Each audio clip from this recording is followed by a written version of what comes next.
That's good. We're live now.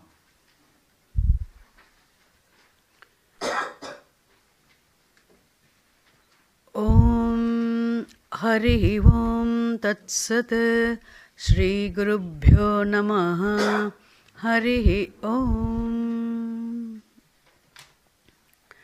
Brahmanandam Paramasukhadam Kevalam Jnanamurtim Dvandvatitam Gagana Sadrusham Tattvamasyadilaksham Ekam nityam vimalamachalam sarvadhi sakshibhutam bhavatitam trigunarahitam sadgurum tam namami. Om Hari Om Tat Sat Shri Gurubhyo Namaha Hari Om. Om Sahana Bhavato Sahano Bhunakto Sahaviryam Karavavahai Tejasvinavadhitamastu ma vidvishavahai.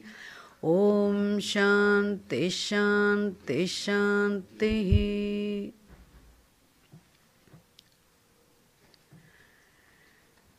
Now we are doing this text Vedanta Saraha by Swami Sadananda Ji.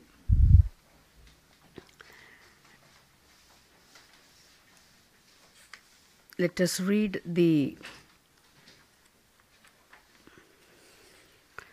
Mangalacharanam, then we will go ahead.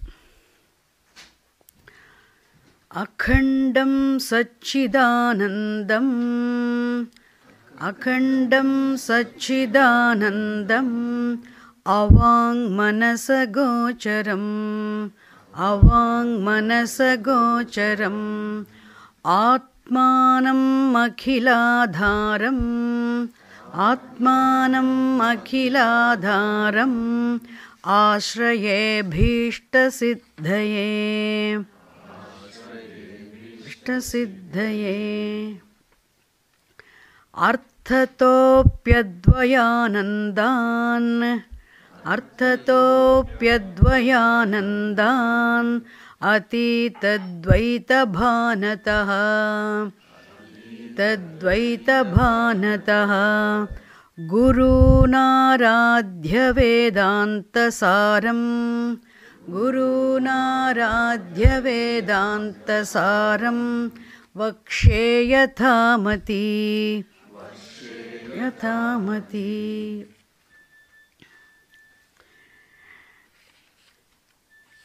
We saw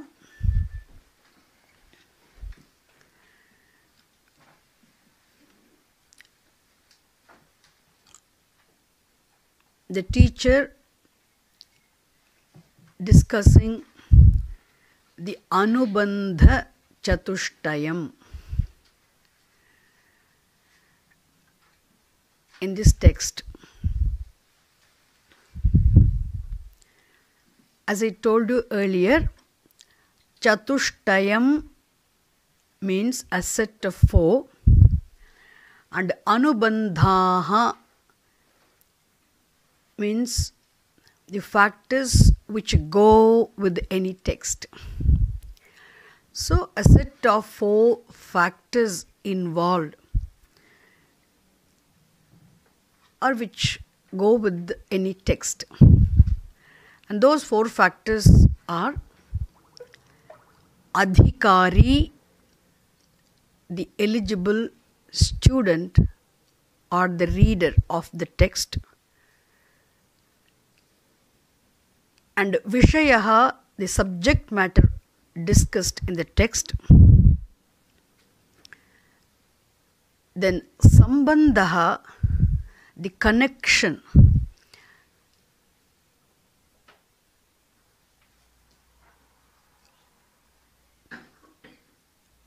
in terms of the benefit we gain through the knowledge by reading this text. Which means there is a connection between the subject matter, knowledge of the subject matter of the text and the benefit of knowledge. There is a connection between the text and the subject matter. Like this, we have the sambandha, connections. There's a connection between the one who reads this text and the text. The one who reads, one who studies, understands subject matter is the pramata, and the text is the pramanam, a means of knowledge. There is a connection. He knows why he is reading the text, why he is studying this text. The connection, the knowledge of connection is very important. And between by studying this text, I'm going to understand subject matter. The understanding is going to give me some benefit. I also know that, which means the connection between the knowledge and the benefit also has to be understood. There are connections, no? And these connections are said to be sambandha.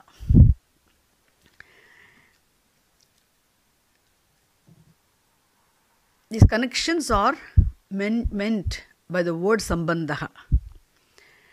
We'll see them later on also again. And the last factor is the prayojanam or phalam, the benefit of the knowledge we gain through the study of this text. So these are the 4 factors we discussed last class. And later on, the teacher straight away introduced the adhikari. And he takes each factor he is going to discuss. The first factor of the anubandhas. The first factor we discussed last class was adhikari. Adhikari means the one who is eligible, the qualified person for studying and understanding the Vedanta Shastram. So who is adhikari? So the teacher presents who is an adhikari. Here, the adhikari itself, who is adhikari itself, is discussed elaborately. It's very good to understand it. So once we know what is the qualification required for the one who wants to know the subject matter of the Shastram, then we'll make all possible efforts to become eligible. That is what discussed here. So last class we saw adhikari is the one who is a pramata, the one who wants to know. To read any book, what is the first qualification one requires? There must be desire for knowledge of the subject matter. But pramata is the one who wants to know, the jignasuhu. And here, the subject matter of the text being the truth. So one who wants to know the truth, the reality, as the self, one who wants to know the truth of one's own self is the one who is the eligible adhikari, pramata. And this pramata is the one who wants to know is the one who is also endowed with the 4-fold qualifications, which are going to be discussed later on. What are those 4-fold qualifications? Even though I briefed last class, this author also is going to elaborately discuss those 4-fold qualifications later on. And initially, we saw last class This Adhikari is the one who has studied the Vedas and Vedangas properly, as enjoined by the rules and regulations enjoined by the Veda, which means he has not studied on his own anything, just merely getting the books, or the one who has gone to the teacher and directly from the teacher, as per the instructions of the scriptures, one who has studied the Vedas, at least his own branch of the Veda, one's own Shaka, even, and also the Veda Angas, the sixfold auxiliary sciences, one who has studied. And this study of this Vedas, or at least his own, the branch of his branch of a given Veda, by studying that, by studying the sixfold Veda Angas, he is supposed to have got some general knowledge. General knowledge means he might not have got the in-depth understanding of all the mantras. He would have got some understanding of the entire Veda.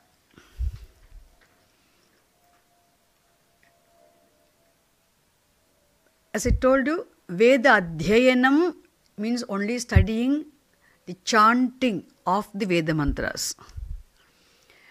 And Veda Mimamsa means understanding the in-depth meaning of the mantras. This student, here is the one who has not yet understood the in-depth meaning of the mantras, but one who has studied the chanting of mantras, which means he, as part of which he also has studied the sixfold auxiliary sciences, Veda Angani.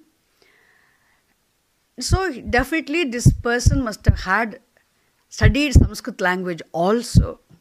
So because of his knowledge of the language, the Sanskrit language, and he is able to, definitely he must have been able to understand the general information presented in the entire Veda. Which means when he was studying Karma Kanda, he would have understood he would have learned about the performance of rituals. He would have learned about the results of the performance of rituals. If I perform this particular ritual, I would benefit this way, I would get this result. And not only he would have learnt about the performance of rituals and rites, he has learnt about the benefits and the results of performing rituals also. And he also would have learnt about the limitations of the results, the performance of rituals and their results. The results of the rituals, the fruits of performance of rituals can bless one enjoy the pleasures in this world, can bless one with the pleasures enjoyable in higher lokas also, can bless one with security in terms of wealth, money, home, good wife, good children, good neighbors, good friends, good name, etc. Even the performance of rituals can bless one as a result bless one with even the knowledge of the strength to live a life of dharma. Like that, performance of rituals can bless one with desirable ends which can be enjoyed in this world, and the desirable ends which can be enjoyed even higher lokas after the death. Ihaloka sukham, paraloka sukham. Pleasures, security and pleasures enjoyable in this world and enjoyable even in higher lokas, life after death. So he learns about the benefit of the performance of rituals and rites. He also knows the limitations of rituals and their results, which means even if he can enjoy the paraloka sukham, the pleasures, heavenly pleasures, which is much superior to the pleasures enjoyable in this world, still even the life in heaven, enjoyment of pleasures in heaven also are time bound, because once the punyam gets exhausted, one has to come back to this mortal world again. Again one has to be born again. Which means as long as one has punyam, one can live in higher lokas, one can, in sukshma, in a form appropriate for living there. And once the punyam is exhausted, one has to come back to this world. Which means even the heavenly pleasures or heavenly life is not permanent. Heavenly life is not permanent. Enjoyment of heavenly pleasures is not permanent. Everything is time-bound, anityam. This also he understands. This is the most important thing. This person, this student, might not have got the in-depth understanding, in-depth vision of the meanings of all the mantras, but he has this general knowledge he might have got. He would have got, in fact. That's called apatata jnanam. Apatata jnanam means having a general knowledge of what karma can do, what karma phalam can do, what it cannot do. Knowing the advantages of performance of rituals, knowing the advantages of performance of actions, and also knowing their limitations, the limitations of the performance of rituals, actions, and their fruits, what they can give, what they cannot give. This also he understands. And also one can learn from one's own life's experiences. Life's experience also teaches the limitations of everything here. Such a person, one who has learned from one's own life's experiences, learned what? Learned the limitations of one's accomplishments or others' accomplishments, that they cannot give what one really seeks in life. They have their own limitations. They cannot give everything. Our accomplishments, achievements can bless us with certain things, but not everything. Not permanent happiness. Not absolute peace. Definitely not. So any achievement, worldly achievement, can definitely give us what? Time-bound pleasure, temporary peace, temporary freedom, but not permanent happiness or absolute peace. This also this person understands. This understanding of what the rituals, performance of rituals can do, how advantageous they are, how useful they are, at the same time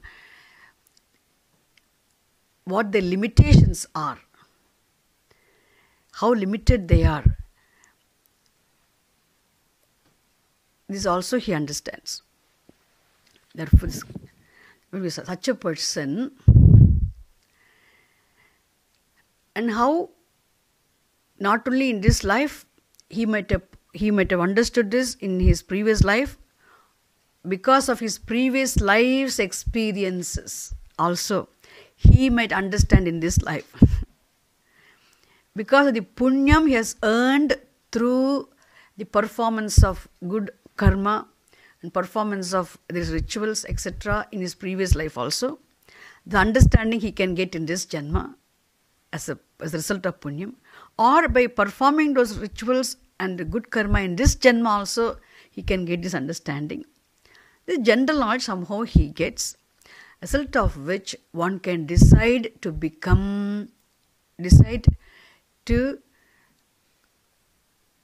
commit himself to the pursuit of knowledge to the exclusion of all other pursuits. Such a person who later on becomes committed to the pursuit of knowledge to the exclusion of other pursuits is known as Vividisha Sannyasi or a Naishtika Brahmachari. I told you last class.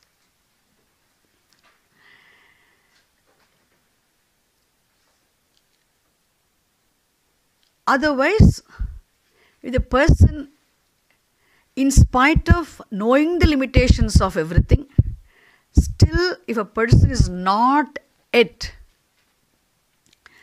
ready for committing oneself totally to the pursuit of knowledge, one can enter into a household life, get married, get into household life, and living one's life as a householder, by living a life of karma yoga also, one might become mentally adequately pure and steady. Such a person, the one who has lived a life of karma yoga, as a result of which one has become mentally pure and steady, and one has become qualified for this knowledge, and he is also an adhikari, or one can straight away take to life of Naishtika Brahmacharyam and commit himself to the pursuit of knowledge. Such a person is an adhikari. And last class I told you one more interesting, important thing. We have not studied the Veda. We have not studied the Veda Angas. We have straight away come to the study of the Veda Anta Shastram. Therefore, will we be qualified or not? That doubt might come to you. So I told you, we need not worry about that. Even if you have not studied the Vedas, even if you have not studied the Veda Angas, still you can become qualified.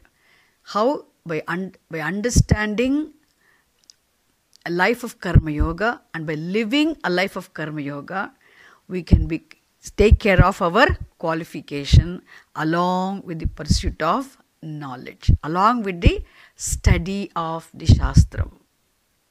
The study of the Shastram will help you understand the importance of living a life of Karma Yoga.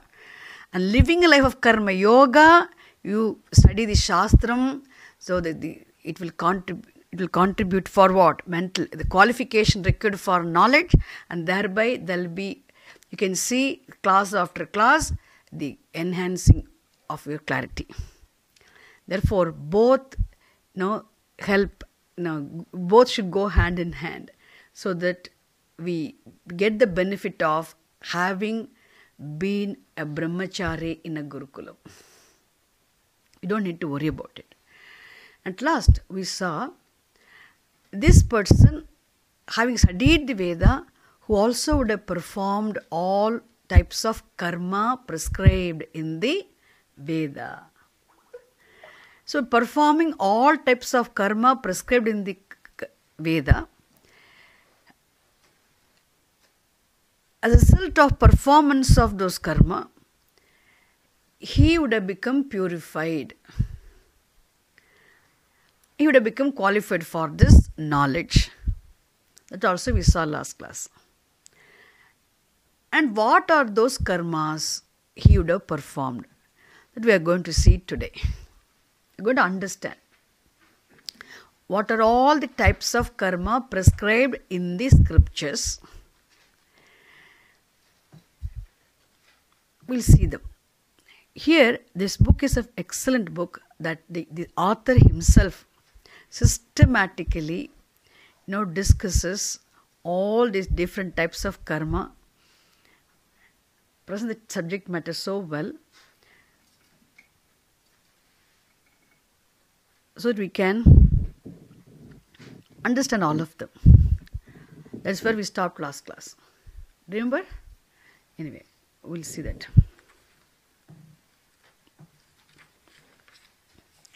Let us read that again today.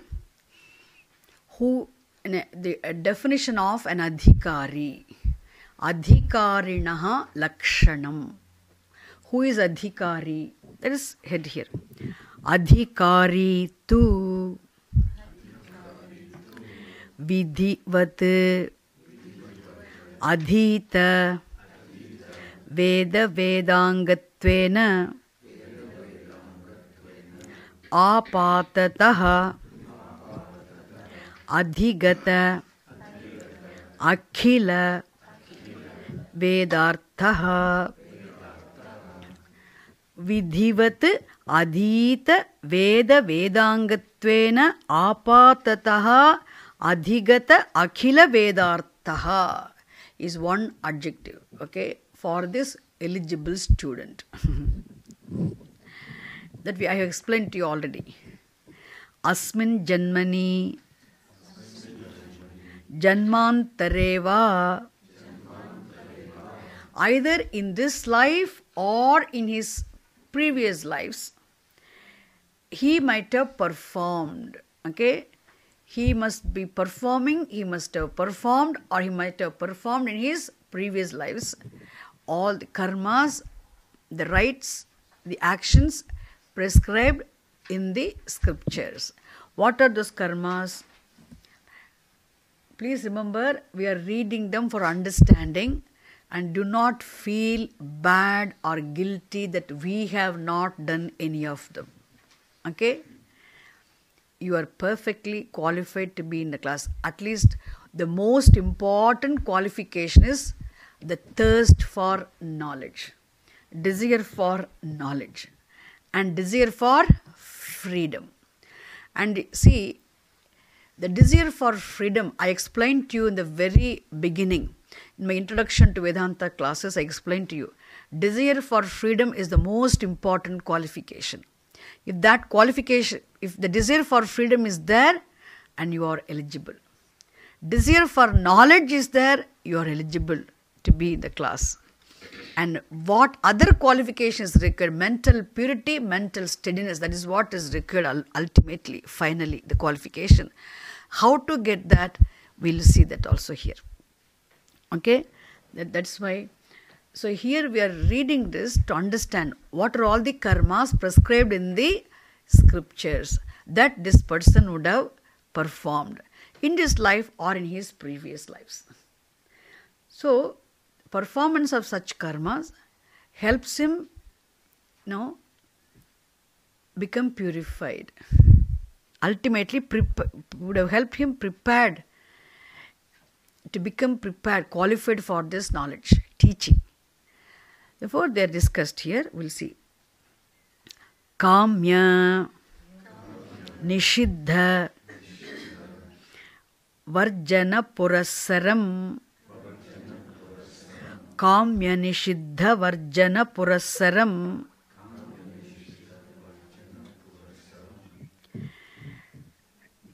So, he would have avoided Kamya karmas and Nishiddha karmas. Avoidable, to be avoided actions. What are they? Kamya karmas and Nishiddha karmas. Then to be performed actions. What are they? Nitya, Naimittika, Prayaschitta, Upasana, Anushtanena. So by avoiding Kamya karmas, by avoiding Nishiddha karmas, by performing Nitya, Naimittika, Prayaschitta karmas, along with the practice of Upasanam, he would have become purified. Nirgata Nikhila Kalmashaha he would have become. Nirgata Nikhila Kalmashataya. having become the one from whom all the blemishes have gone. Which means what? He's become free from the afflictions of ragadveshas. What does it mean? Becoming free from the afflictions of ragadveshas means, the likes and dislikes, jealousy, hatred, anger. If you are still afflicted by them, affected by them, you have yet to become pure.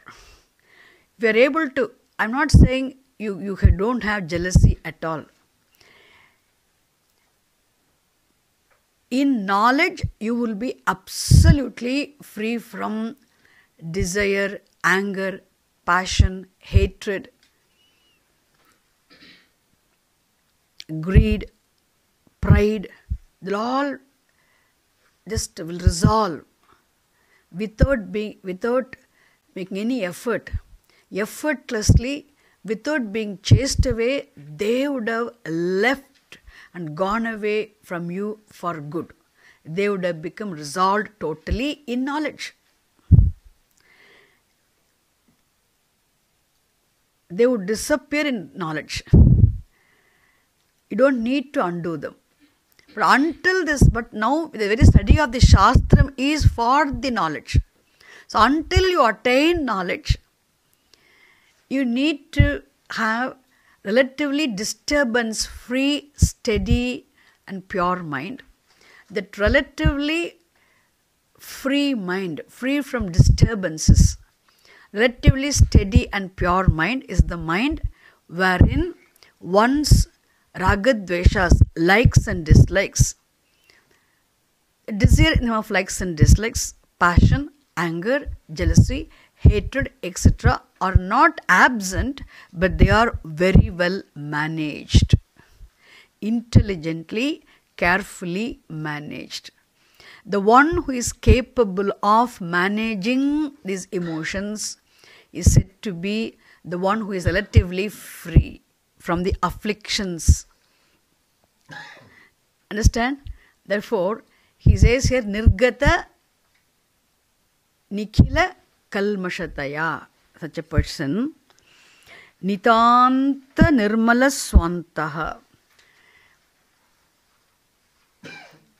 Very quiet minded. Nitant. Relatively, he is very pure minded.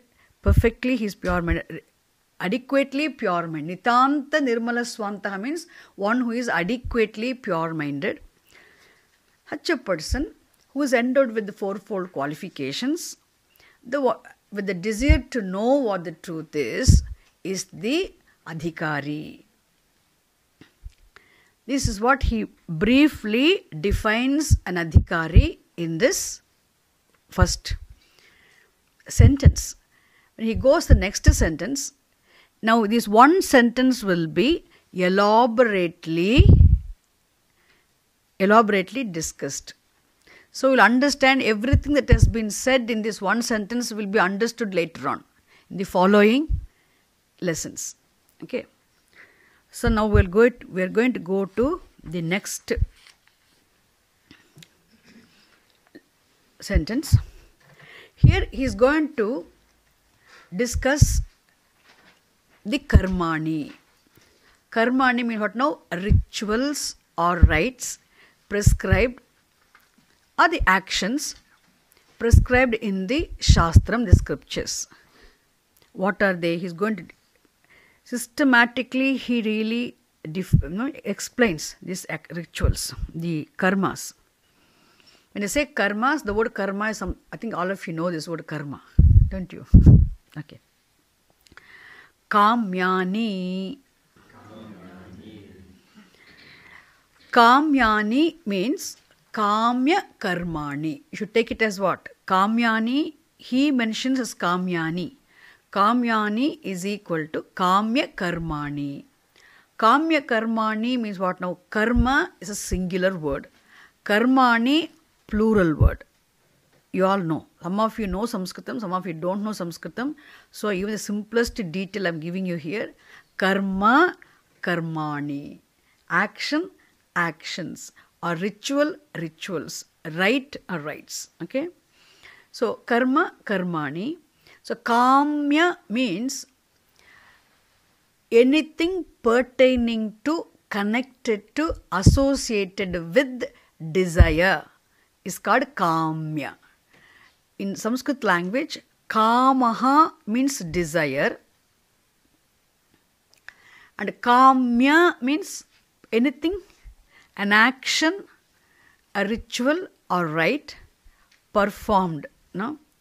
Pertaining to this desire is called kamyam karma. Kamyam karma or kamya karma. Kamyani karmani.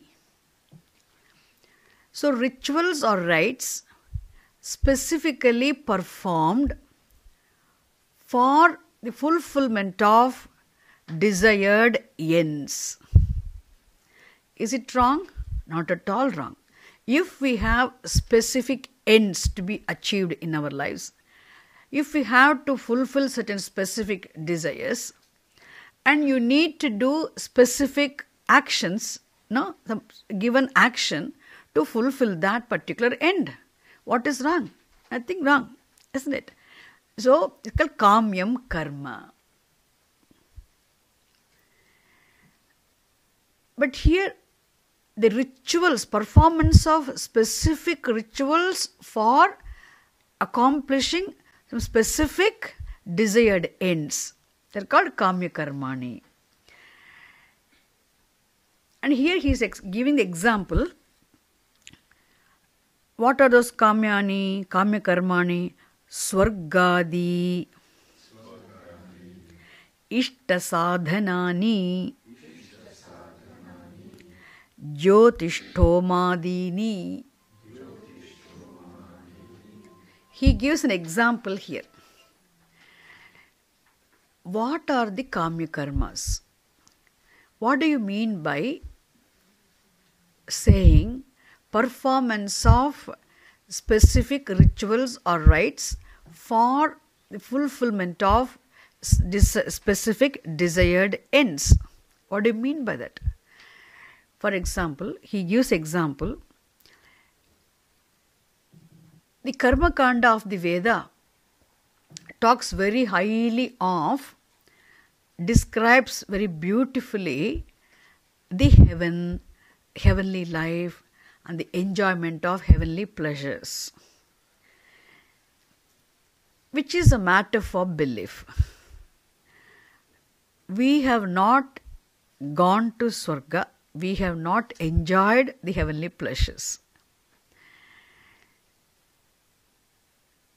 Nor have we heard from the people who have gone to heaven and come back, okay, who have told us how nice the heavenly pleasures were. So we do not know. But still, Karma Kanda of the Veda talks about, discusses the heaven and the heavenly pleasures. Because Veda says, we do not deny, which means we cannot deny because we cannot disprove the existence of heaven. Nor do we need to accept because we cannot prove also.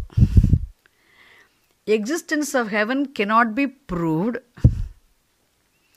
it cannot be disproved also. It is non-provable, non-disprovable, okay, matter stated in the Veda. So when it is described, when you study the Veda scriptures, somebody comes and tells you, even our travel agent, local travel agents, when they talk very highly of, present the beautifully, the pictures of some cities, they don't put all the nooks and all the dungeon areas of the city. The beautiful cities, the pictures they put, And they put a tariff also, how much it costs and then how beautiful the city is, and this much. When when they advertise, the advertisement of the cities, etc., it tempts you. You become tempted, and once you decide to go, somehow you keep on getting the emails from them, and then somehow one day you decide to go. Even if you reject 10 times, 11th time you will have thought of going, isn't it? Definitely you will think about going. And next time you definitely decide and ask Satyamma. And then this is how she goes to all the time, travels a lot. And then goes for cruise and things. People go for holidays. Why? How did you get into? How did you decide to go? You picked up interest through advertisements. Similarly here also, by studying the scriptures all the time, knowing, because we have not really studied the proper scriptures. That's why we have not developed interest. We don't believe in heaven sometimes. Even if we believe also, we are doubtful, because we do not know really what can be enjoyed there. So naturally you cannot have desire for unknown things. Desire or passion is always for known objects, isn't it? So here, because people come to know about the extraordinary things about heavenly pleasant things, and they develop interest to go to Swarga. And it is not immediately after the death. Okay? Instead of coming back into this world, assuming this body immediately, they can take a break from this world, go to higher lokas. Really, it is a holiday. How we all take a break from routine. August, September, Easter holidays, Christmas holidays, people plan their break from the routine work. Similarly, in Vedic times also, people were thinking, to have break from they knew definitely, Jatasya mrityuhu dhruvaha. For the one who is born, death is definite, unalterable situation.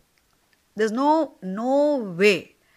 Once you are born, there is a death definite. Death is definite for the one who is born. Mritasya janma dhruvam. For the one who is dead, rebirth also is definite. That also we do not know. Shastram states, Bhagavad Gita, it is said, isn't it? For the one who is dead, birth is definite. You will come back. For the one who is dead, birth is definite. For the one who is born, death is definite. Which means, every time you are born, you should be sure that you are going to die one day. And before dying also, you can be very happy. You can you can await the death happily. Why? You will come back again. This fact we do not really understand. So we are always scared of dying. But really, rebirth is definite. The one who studies Veda, one who has faith in the Vedic teaching of Veda, knows this. Definitely, I'll come back into this world. There is a Punarjanma. There is no doubt for the Vedic student about rebirth. Why? Because his faith in the words of the teaching. Therefore, instead of coming back into this world let me have a small break. Not small break or long break. It's a break. And that break is what? You can go to higher lokas, heaven, etc. and remaining there in a given form, not in this gross physical form, and you can enjoy the heavenly pleasures, etc.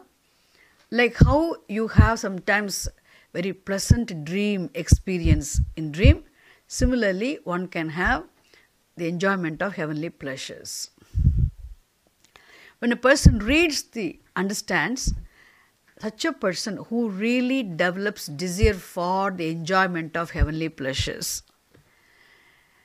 In order to go to Swarga, he has a desire. That is what now? In order to accomplish, in order to get this desire fulfilled, he has to perform a given ritual. And the Shastram prescribes, in Karma Kanda prescribes a particular ritual called Jyotishtomaha. Jyotishtomaha is a specific ritual. If a person performs this ritual called Jyotishtomaha, by performing that ritual properly as prescribed in the scripture, as a result of which after the death one can definitely go to Swarga. Why does a person perform Jyotishtomaha? Not for moksha, not for anything else. A specific end. So, Swarga Kamaha, one who is desirous of visiting or having break in Swarga. Holiday, long holiday. Our Puja Swamiji really says this. Our Veda is a tourism ritual also, but no, tourism promoter in the sense. Veda also talks about this heaven, which means you can go to heaven. How do we say? It talks about Jyotishtoma. Swarga Kamaha Jyotishtomena Yajeta. May the one who is desirous of going to Swarga perform Jyotishtomaha. Veda says, so the such performance of such rituals for accomplishing a specific end is called Kamyam Karma. Not only that, he gives one more example here. That's why, okay, one example only he gives. Swarga Adi, not only heaven. Swarga Adi means heaven, etc. Not only the heaven, the desired end need not be only heaven. Sometimes children, people who want to have even offspring, progeny. Suppose they don't get children, and then there is a putra kameshti yagaha. Now I want children. Somehow we didn't have. If we are very young, not old people, okay? Very young, and still life is long way to go. Somehow we are not able to get progeny. Then the scripture prescribes particular karma. Putra kameshti. Putra kama ishti. Ishti means a rite, a ritual performed for the fulfillment of desire for children. Putra kameshti yajnaha. Sometimes the rains don't come, the rains fail. What will the farmers do? And the people, all of us are dependent on rains very much, because our food is our life. Food is our life, and the life is dependent on rains. If the rains fail, then there is a particular ritual prescribed in the Shastram. We can perform as a specific ritual, and as a result of which we can get timely rains. If you ask, performance of those rituals, are they effective? Of course. If the rituals prescribed are performed as per the injunctions, as per the instructions of the scriptures, and definitely they produce the desired result, expected result. Okay, like that, so many, say Adini, etc. There's so many rituals prescribed in the Karma Kanda of the Veda, specifically for fulfilling our specific desired ends. Such rituals are called Kamya Karmani. Is it clear? Okay. Now we'll go to there's something called Karishti Yagaha. If you perform, you will get rains. Jyotishtomaha for heaven. Karishti Yagaha for rains. Putra Kameshti. For everything. Not only few examples are given here. If you ask me, is it wrong to perform those rituals? No. It is not wrong. As long as we have desires, we will have definitely desires. As long as we do not understand the limitations of the ends, the desired ends, that they cannot give what we really seek in life, and still if we are dependent on the fulfillment of those desired ends for our pleasures and for our happiness, then nothing wrong. We can perform those rituals and we can enjoy the benefit of those karmas. Okay, it's called Kamyani Karmani. Okay, next. Nishiddha Karma. Nishiddha Karma means Nishiddham Karma. So we say Nishiddhani Karmani. Nishiddha means prohibited actions. Prohibited actions. They're not rituals, but prohibited actions. So, non-performance of prohibited actions. Okay, when you say prohibited means not to be performed, isn't it? The prohibited actions, the very word prohibited tells you that they're prohibited means what? The actions which are to be avoided, which are prohibited. What are the prohibited actions?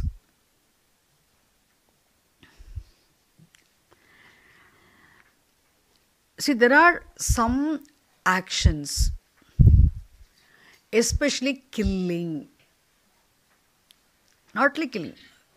The actions involving hurt, killing, destruction, damaging, causing pain, causing injury.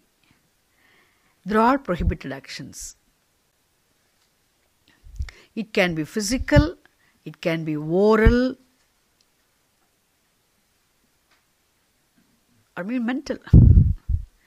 So, especially physical, oral activities which involve hurt, which involve destruction, damaging, killing. They're all prohibited actions. Not only them, even when you say any action anything which involves hurt is a prohibited action, means even simply telling lies, not speaking the truth, speaking lies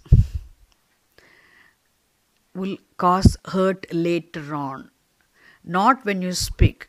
When the other person comes to know that you have told a lie, the person will feel very hurt. In the betrayal, anything, so stealing, robbing, betraying, speaking lies, etc., which will cause later on hurt as a result of such an action. That's why all of them come under what? We say that's why values. They all come under Nishiddham Karma. So any action involving hurt. And the example is Brahmahati Doshaha means what? Suppose killing a Brahmana is a prohibited action because it incurs papam. So any action which incurs sin is a prohibited action. What is that action which should be prohibited, which should be avoided? Any action you do which is against, which transgresses the universal values, which is against universal values, the action which is not in conformity with the dharma, definitely will result in hurt. And the action which results in hurt is a papa karma, sin. So any papa karma has to be avoided. It's a nishiddham karma.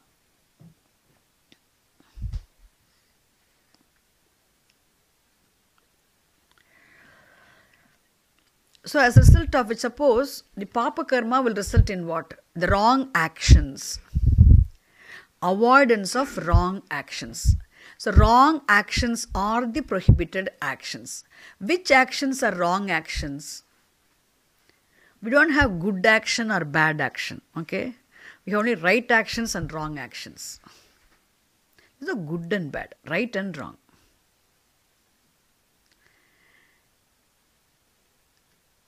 The actions which will hurt, which will result in hurting, are wrong actions. Papa karma.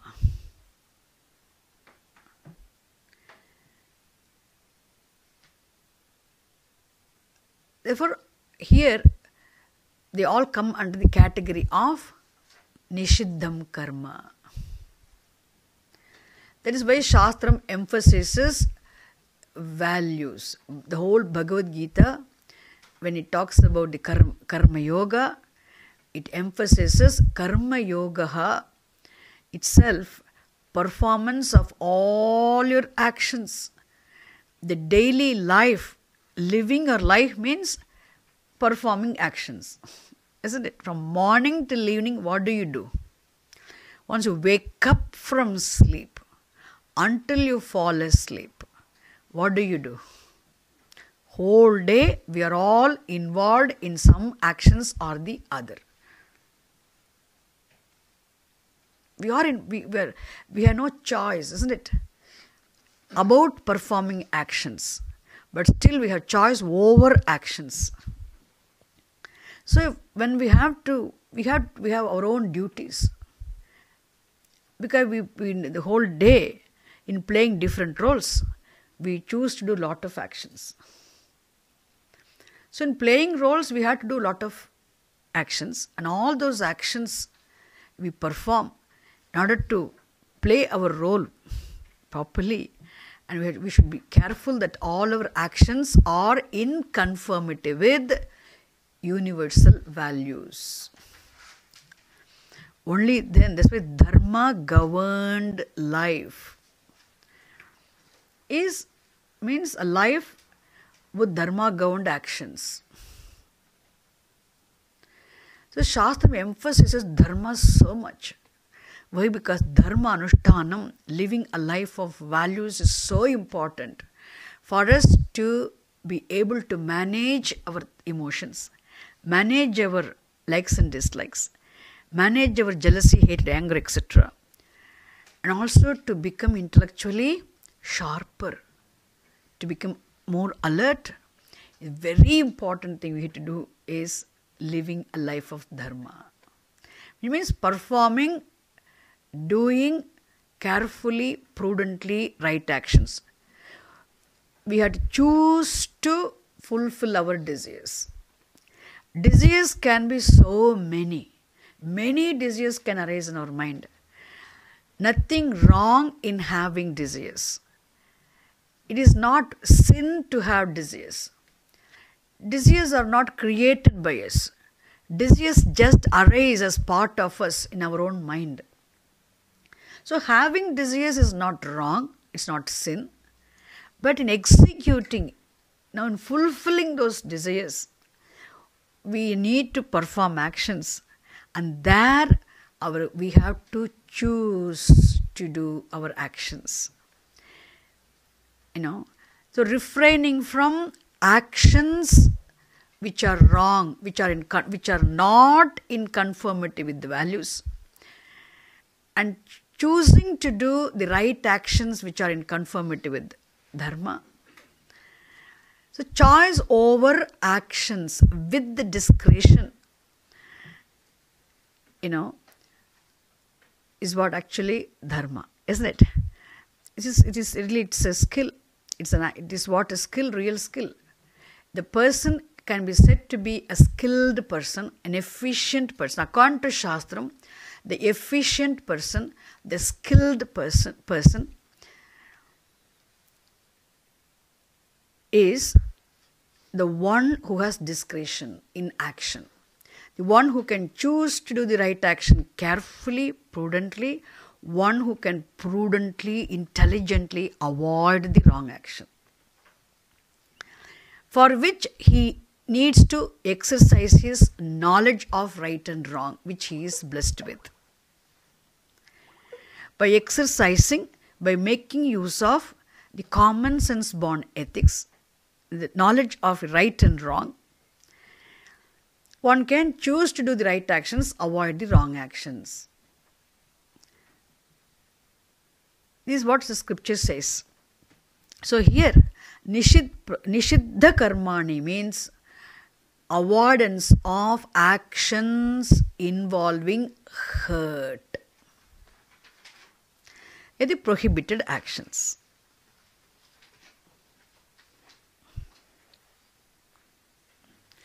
And also, Shastram says, Suram na pibet, may one not drink, may one not consume alcohol.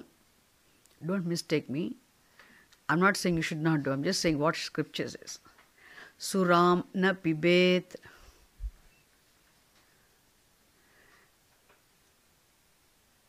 Kalanjam na bhunjita, may one not eat meat.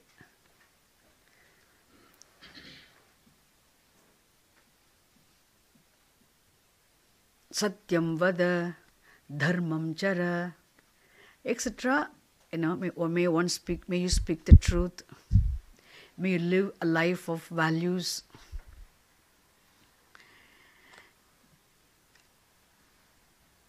Like that. Even one should have appropriate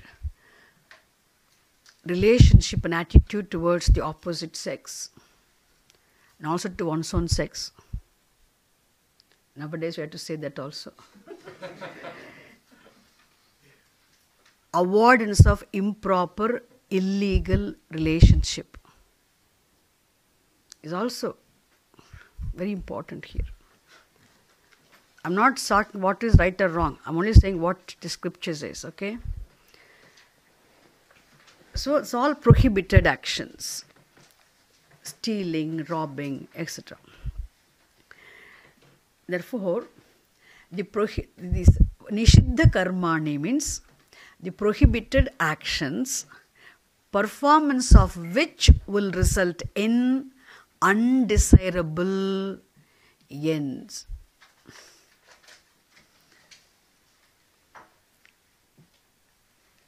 Okay, who wants undesirable ends? Unhappiness, sorrow, sadness, grief, emotional pain. Who wants? Actually, undesirable ends. Therefore, the actions, performance of which will result in undesirable ends are to be prohibited. They said to be prohibited actions. Okay, to be avoided actions. Nishiddha Karmani. Okay, now we'll go to the next one. Nityani. Okay, the Nishiddhani, let me read that definition he gives. Narakadi. Now we see that Nishiddhani, Narakadi, Anishta Sadhanani, Brahmana Hananadini, Narakadi Anishta Sadhanani. Naraka means hell. Hell means we do not know what hell is, like how we do not know what heaven is. We do not know what hell is also. In fact, scriptures also talk about Narakam, the hell, where one has to, only suffer pain. There's no enjoyment of pleasure, but suffering of only pain. We do not know. So if we do continuously wrong actions, adharmic actions, the prohibited actions, which means we are all the time disturbing the universal harmony. We do not know how our wrong actions disturb the universal harmony. I tell you, if you see a tree by the side of a small pond wherein there's a clear, still water is there, and from the tree the water remains still. From the tree, one small dry leaf falls into that still water. Even the falling of the very weightless dry leaf into the water, the still water of the pond, that stillness is disturbed. Why should there be disturbance? Disturbance is seen in the form of the ripples. The leaf falls, then the ripples come. And those ripples immediately do not stop. The ripples go round and round and round, and they go and hit the shore, and then lash upon the shore and comes. It takes some time for the water to come back to the same stillness. Understand? This is how any action, whether we like it or not, whether we knowingly do it, unknowingly do it, intentionally or unintentionally we do the action, that action definitely produces the result. And if our action is if our action transgresses the values, transgresses dharma, then definitely that is a wrong action which really disturbs the stillness of universal order, law and order. We do not know. We do not know how a small action we do, a small lie I tell, at least I only cheat a little bit. There's so many people cheat so much. If I cheat somebody, I betray somebody, only I'm good to everybody, only one person I betrayed, so what? Look at our smallest action, we do not know. Every small action, our action, does produce a result. If when our action goes wrong, I tell you, we are disturbing the stillness of the universal law and order.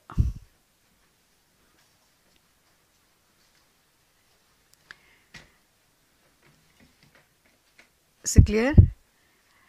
Therefore, here nishiddham karma. That's why any action, that's why actions must be in conformity with dharma.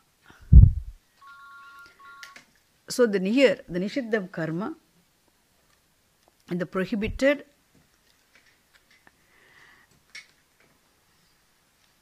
actions will produce anishta sadhanam. Anishta means what? Undesirable, non-desired, unwanted, undesired ends. If we do this performance of the prohibited actions, the performance of wrong actions, adharmic actions, will result in definitely don't blame afterwards Bhagavan. okay, they will definitely result in undesirable ends. What undesirable end?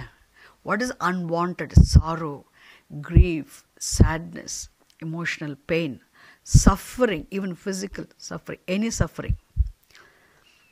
Okay, therefore, prudently avoiding the wrong actions.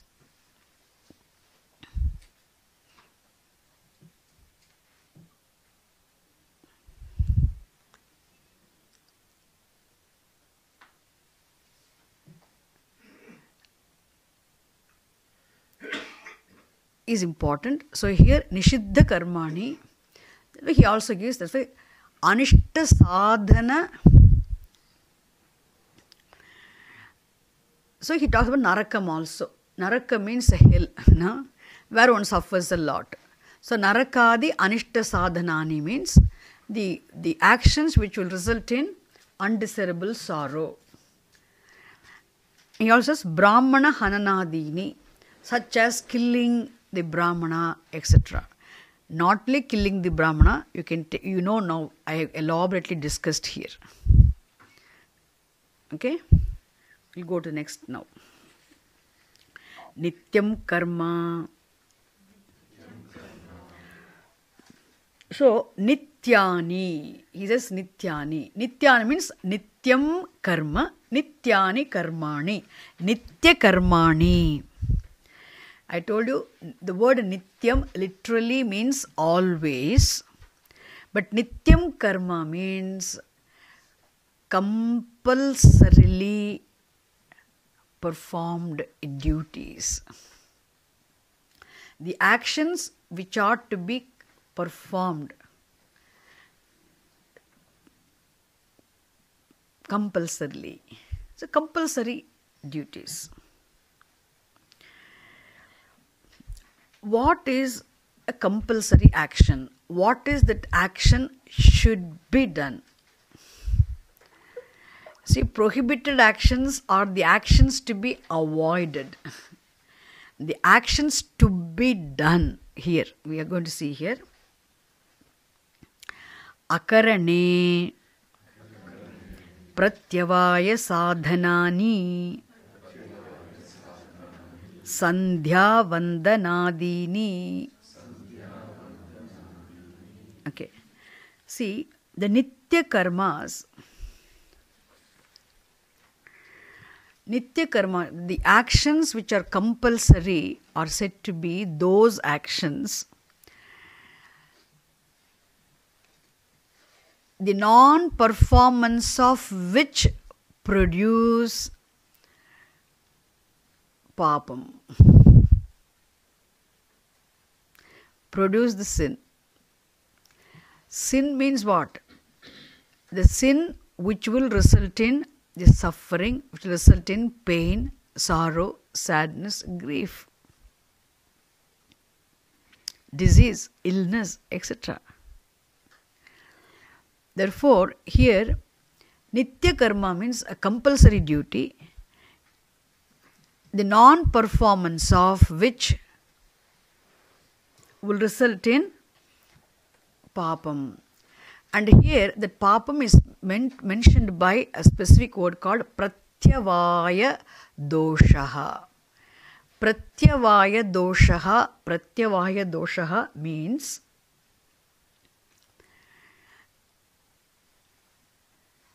papam, sin, type of sin. When do you get that? Not by doing the prohibited action here, by avoiding the compulsory actions. How performance of wrong actions, prohibited actions result in pain. Here, the non-performance of some actions will result in sin.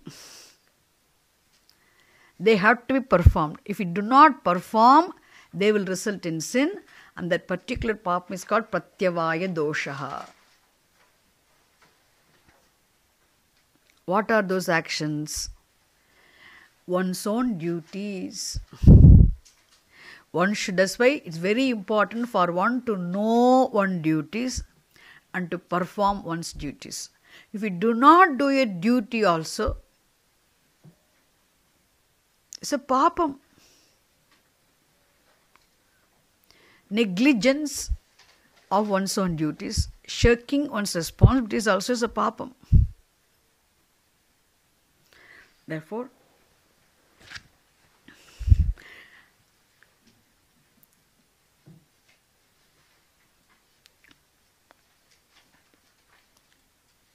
see, performance of, suppose if we do not perform Nitya Karma, if we perform Nitya Karma, what do I gain if you ask? If I perform his compulsory duties, what is the benefit? If you perform duties, if you perform the Nitya Karma, you can avoid the sins. And not only that, you also get good samskara, good vasanas.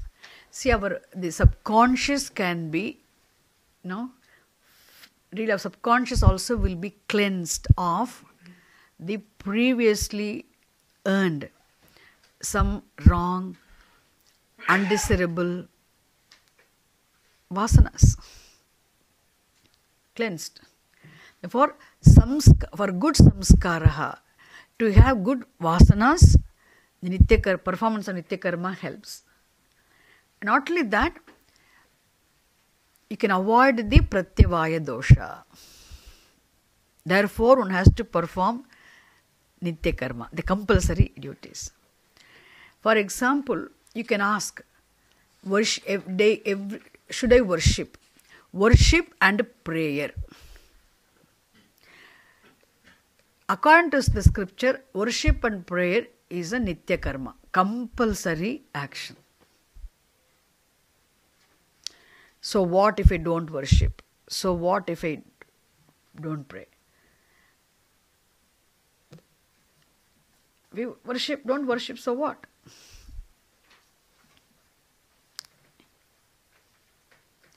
See, worship itself, I explained to you already in the class.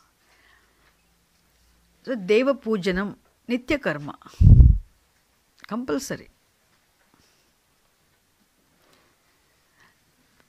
Which is an action through which is a symbolic act of offering through which you express your thanks to Bhagavan for all that you are blessed with. And with this worship being a will-involved action, it is very effective. And also Panchamaha-yajnas we discussed. The Panchamaha-yajnas means, it's all Nitya Karma. Of all the Panchamaha-yajnas, see, Deva Pujanam, worshipping the Lord is a compulsory thing, action.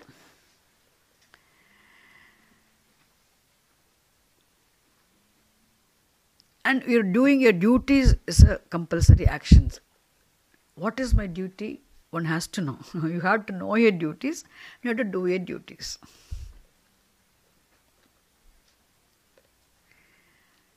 A Manushya Yajna, being good to fellow beings and doing the needful within, to the extent possible. Manushya Yajna. Manushya Yajna, worshipping the fellow human beings? No. So doing the needful for the fellow beings, to the extent possible, being friendly, with presence of mind, whatever is possible, let me do something for some fellow beings. This is also a form of worship. Bhuta Yajna. I don't hurt other beings, I don't hurt other animals, not only human beings, I also do my best, for other living beings. I water the plant which is dying. I don't unnecessarily go and cut trees if they are not harmful to me. I don't kill or hurt. Not only I don't hurt my fellow beings, even I don't hurt other living beings also, which comes under Nishiddha Karma actually. But still this is a Bhuta Yajna. Not only you don't hurt, you also try to do what is possible for them, for their well-being. So doing something for the well-being of other fellow human beings, also other living beings, is also what? Nitya karma. Not every day you don't need to go in search of who is suffering. With the presence of mind. Okay, when there is a necessity. So, bhuta yajna, manusha yajna. And then even the study of the scripture, rishi yajna. Every day one must make it a point to read at least some pages of the Shastra. At least listening to some scripture like this is also compulsory duty. Whether you do it every day or not, it's a compulsory. Okay, so here he says, if we do not do the nitya karmas, definitely it will result in pratyavaya dosha.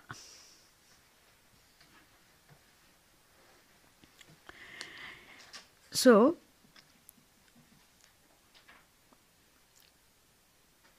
pratyavayaha means what? There is something called Angirasa Smritihi. And Angirasa Smritihi defines this Pratyavaya dosha.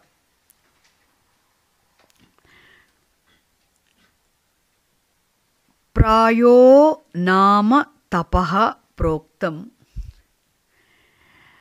chittam nischaya uchyate tapo nischaya sanyogat prayaschittamiti smritam.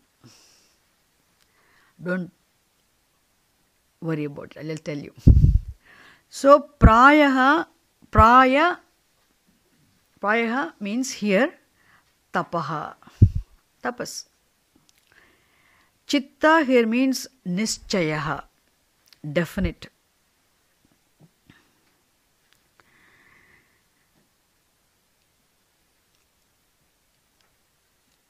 So, the tapas, the penance, the austerity, or the performance of which definitely helps you avoid the sin. Okay. Therefore, it removes the papam. The performance of compulsory duties definitely prevents you from accumulating. Here what? The pratyavaya dosha.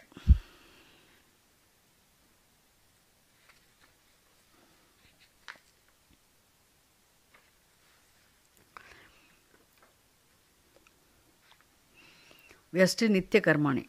So, and here he gives example Sandhya Vandanadini. Sandhya Vandanam is actually daily worship those days. What I earlier I said, Prayaschitta, that you can wait for other karma. We have not come to Prayaschitta karma, I'll tell you again. See, we are still Nitya karma only. We have not gone to Prayaschitta karma. See, Sandhya Vandanam, when you say, Sandhya Vandanam is a daily worship to be done by a Vaidika 3 times a day. Morning, in the afternoon and in the noon. At the time, in the dawn and noon and the dusk. 3 times a day supposed to worship. And then he performs this particular, he worships and he invokes the grace of the Lord, of Sun. And he also supposed to recite Gayatri Mantra 3 times a day. This is specifically prescribed for the person who has been initiated to study of the scriptures. So you don't need to worry about it. We have our own some japa. So daily japaha, so daily repetition of a mantra, daily mantra japaha, we can take it as a daily mantra japa. Doing some mantra japa regularly is also very important. Nitya karma, for our own purification. Is it clear? This is the Nitya karma. I will go to the next one. Naimittikam karma.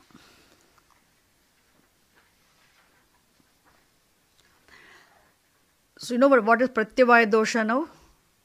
Pratyavaya dosha has nothing but, it's a name given to some sort of papam which will result in your pain and sorrow, which you will incur only if you do not perform your compulsory duties. Okay? Then, Naimittikam karma means, Nimittam means, there is karma performed, a karma which is connected to something is called Naimittikam. Nimittam. Nimitta means for that purpose, isn't it? Naimittikam, something associated with a karma performed in association with some event or something. It's called Naimittikam karma. These karmas are not performed daily, but occasionally they performed. So certain karmas, certain actions, rituals have to be performed occasionally, not every day. What are they? For example, the child is born in the family. He gives the example. Look at this. Naimittikani. Naimittikani karmani means the actions or rituals or rites performed in connection with, in association with some event or some situation. He gives example. Putra janmadi anubandhini. Putra janmadi anubandhini. Jateshtyadini. Putra janmadi anubandhini jateshtyadini.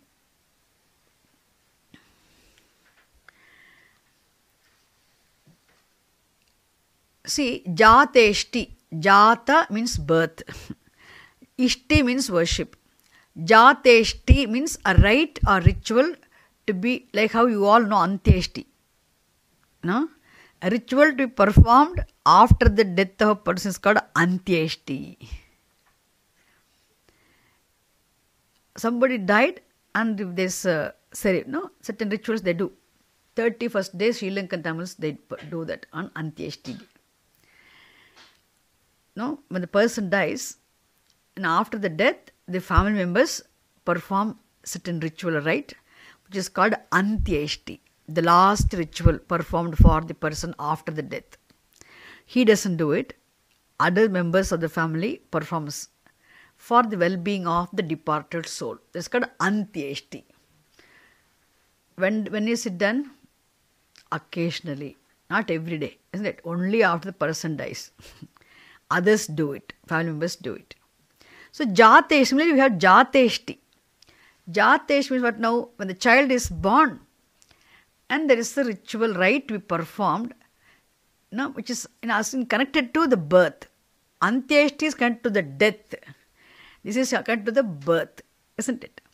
There are rituals and rites associated with birth or death, or in between birth and death, certain occasions. Vivahaha. Only time of marriage, certain things have to be done. Like that we have certain things. Therefore, certain karmas which have to be performed occasionally in association with the given event or given situation or given thing is called Naimittikam karma. Which means there's a purpose. Why you are doing this particular ritual called Jateshti? Because a child is born. Therefore, only at that occasion you do. Not every day, isn't it? Now similarly, suppose every year, once in a year or once in a month, when ancestors, some elders in the family die, after the death of the grandfather or grandmother or father or mother, then the rest of the family members perform certain rituals. Once a month they do, it's called Masikam. Or once in a year they do Varshikam, Varshiki Tithihi, Masika Tithihi, once in a month or mainly once in a year they do. It's called Shraddham, Pitru Karma. It's called Pitru Karma. Ancestral worship. So ancestral worship once in a year, and it is done. The day of the death, they worship, they think about them. Certain ritual is prescribed for to be performed. Others have to perform. Naimittikam karma. This is also important to do. It doesn't talk about the punyam or papam. If we do it, definitely it's a punya karma. If we do not do it, you don't incur any papam. But it is very important to perform those actions. Naimittikam karma. Is it clear? Now we are going to the prayaschittam karma. Prayaschitani. So what is prayaschittam karma? This is what I said. Earlier I said prayaschitta karma means the certain rites or rituals performed specifically for removing, eliminating or nullifying the ill effects of the past wrong actions. Sort of worship. Karma means any rite is a form of worship. You should understand that also. Worship and involving prayer. So here he says, Papa Kshaya Sadhanani. See, the performance of this particular Prayaschittam karma is a name given to particular, certain rich rites, and which serve as means for removing the old papams or neutralizing the old papams. Oh, very interesting. We were thinking what? Prarabdha karma palam. They accumulate prarabdha. No way. You have to go through prarabdha. There's no way of undoing prarabdha. Anyways, all destiny. So let us not do anything. I tell you, strong, of course, we cannot undo totally our prarabdha. But still, worst effects of prarabdha, ill effects of prarabdha karma can be to some extent neutralized, managed, okay? Sometimes nullified also by doing certain karma, certain rites, and those karmas are said to be prayaschitta karmani. That is why we can say expiatory, or we can say purifying actions. They purify. How? By neutralizing your previous papams.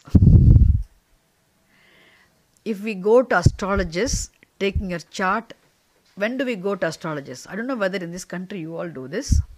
And here also people might do. Suppose somebody predicts death. You will die next year this time, or after 3-4 years you will die. Then let me go and do tapas. I want to live for 1,000 years. See, we have to be intelligent. We have to understand certain. It's like, no, I want the fire to really become cold. So let me do some tapas. Was there any prayaschitta karma? How to convert this, how to have sun throughout the winter in London. For any prayaschitta karma, it's a suffering, isn't it? It is such foolishly we do not do that. Therefore, here when we go through really unbearable suffering and pain in our lives, and definitely we have certain, we can really do some karma, Shastram prescribed karmas, by performing which we can really manage those difficult situations without becoming insane or mad, or without losing our heart, without making wrong decisions such as, let me commit a suicide, etc. We can really, we can manage and we can overcome those tough situations, hard times, and we can still continue to live our life to make this life a meaningful one. That's why, understand, so these prayaschitta karmas. So only when we go through difficult situations in life, that is when people think of their horoscopes and charts. If everything is going smoothly, nobody cares for the horoscopes and nobody will go. When times are not okay, we go through a lot very hardships in life, then we think of our horoscope charts, and we search for astrologers and who is available on which newspaper. And they also know our problems, weaknesses, and they also inform us, call us on this number, etc. So we go. And then suppose genuine astrologists who can really have some knowledge, proper knowledge of astrology, and when they make appropriate predictions, and they will tell you, yes, your time is not really that good. Okay, may do this worship, do this japam for this many days, or go to this temple, or do this puja. Like this something, they also prescribe certain karmas. Not that they will totally remove everything that you go. Sometimes, in keeping with your punyam, they may remove, or sometimes they will bless you with the strength to manage. Sometimes they give you the strength to overcome that. Also, like that, this is such karmas are prescribed. It's called prayaschitta karmani. So prayaschitta karma means a karma specifically, a rite specifically performed to neutralize the old papas. So papa kshaya sadhanani. And here he gives an example called Chandrayanam. The author gives an example. Is there such a karma called prayaschitta karma? He gives example Chandrayana Adini. There are so many prayaschitta karmani. There are so many rites performing which we can utilize our papams. One such ritual is, only he gives one example. Doesn't give the list of all the ritual, all the rites. He just gives example of one rite called Chandrayanam. Very interesting to know. Now what is Chandrayanam? Ayanam means movement. Chandraha means moon. So Chandrayanam means the movement of sun. Which means on full moon day, it's a vrataha. It is more a vrataha, vratam. And the 15th, on full moon day, this person eats 15 morsels of food. And every day, and the next day, 14. And following day, 13. Next day, 12. Again following day, 11. He reduces one morsel of food every day, and there's a new moon day comes. Last day, he has only one morsel of food, and on new moon day, he fasts. 15 morsels to 14, 13, 12, 11, 10, 9, 8, 7, 6, 5, 4, 3, 2, 1, 0. Again, after Amavasya, after new moon day, again he'll start. Start with one morsel. 1, 2, but after his fasting, you'll feel like eating more. No. 1. Then he increases. Second day, 2 morsels. Third day, 3 morsels. Like that, 3 handful, 4 handful, he increases. Again, full moon comes, 15. Full, is it? Meal. Again starts. Like that, in keeping with the movement of the moon, is it? Whether it wanes or it grows. we call Shukla Paksha and Krishna Paksha. After full moon, eat well on full moon day and start reducing one morsel every day. And on 14th day, you have only one morsel of food. And on new moon, fast. Again, start with one morsel, then increase every day one. Again, full moon. In a whole month, you have 2 fortnights. So, this is called what now? Chandrayana Vrataha. It is one particular Prayaschitta karma prescribed in the scripture. Only one. You don't need to follow and don't faint in the office, okay? It's only just an example. You're not asked to do this. Just informed. One example he gives. Like that, there are many rites prescribed in the scriptures. By practice, by following which, performing which, one can really take care of one's manage unbearable situations, which we go through as a result of our past papa karmas. That is why he says, Papakshaya sadhanani. So, Prayaschitta karma means only what? The rites performed for neutralizing the old papams. Not the punyam. Punyam we happily enjoy, no? We don't want to undo or escape our punya karma phalam, pleasures. We enjoy pleasures. Only papa karma phalam is what? Pain comes, we have to manage. For which Prayaschitta karmas. Okay? Earlier, suddenly I was just mentioning this, defining this Prayaschitta karma. Only now I have to define. So what is Prayaschitta karma? That is said in the Angirasa Smritihi. Prayo nama tapaha proktam chittam nischaya uchyate tapo nischaya samyogat prayaschittamiti smritam. It is not in your book.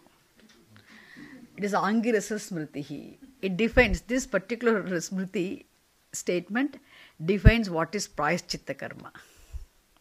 So prayaha means tapas. That's why it's mostly it means vratam. Have you heard of this word vratam?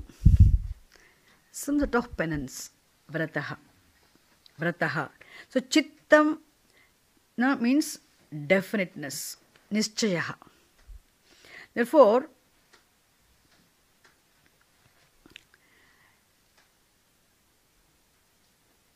the tapas, the penance or the austerity by following which definitely one can become free from the ill effects of wrong actions called papa karmas. Understand? Okay. This is the Prayaschitta karma. Is it clear now? What is Prayaschitta karma?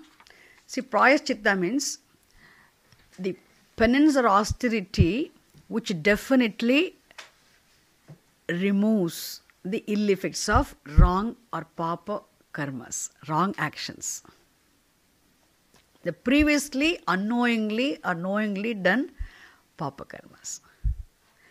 Have you understood? Okay. So the rest are things we'll see in the next class. So people who have come newly today, don't be frightened of today's class.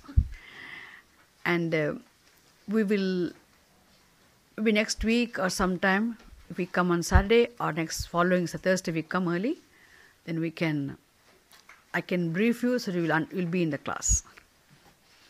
Okay, but just still the beginning. We have not done much to understand very well. I mentioned this definition of Prayaschitta karma even when I was talking about Nitya karma, so don't get confused. So, okay, I think all the karmas are very clear now. Clear or not? Okay. Om Purnamadav Purnamidam Purnat Purnamudachyate Purnasya Purnamadaya Purnameva Vasishyate Om Shanti Shanti Shanti हरिः ॐ तत्सत् श्रीगुरुभ्यो नमः हरिः ॐ